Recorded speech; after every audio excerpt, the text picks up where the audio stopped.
नमस्कार विद्यार्थी मित्रांनो, शॉर्ट ट्रिक मध्ये तुमचं स्वागत आहे.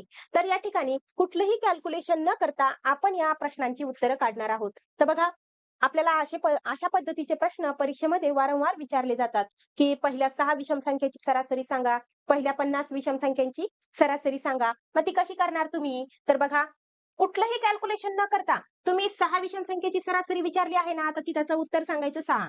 12 विषम संख्येची सरासरी विचारली ना, तर त्याचं उत्तर येते 12. आणि 50 विषम संख्येची पहिल्या 50 विषम संख्येची सरासरी विचारली तर त्याचं उत्तर येते 50. मग ते खरंच बरोबर आहे का? आता आपण या ठिकाणी सिद्ध करून पाहूया. बघा, सरासरी म्हणजे काय असते? तर त्या ज्या काही संख्या आहेत त्यांची बेरीज भागिले त्या किती संख्या आहेत. तर बघा, याच्यामध्ये आपल्याला काढायचंय पहिल्या 3 विषम संख्या.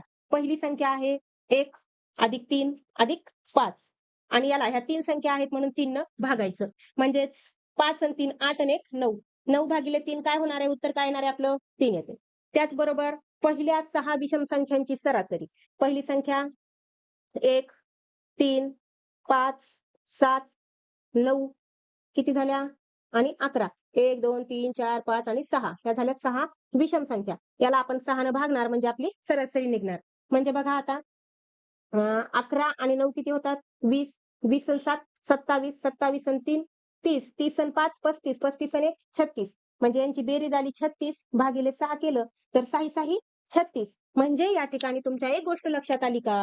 की जर पहिल्या 6 विषम संख्येची सरासरी विचारली तर ती काय येते? 6 येते.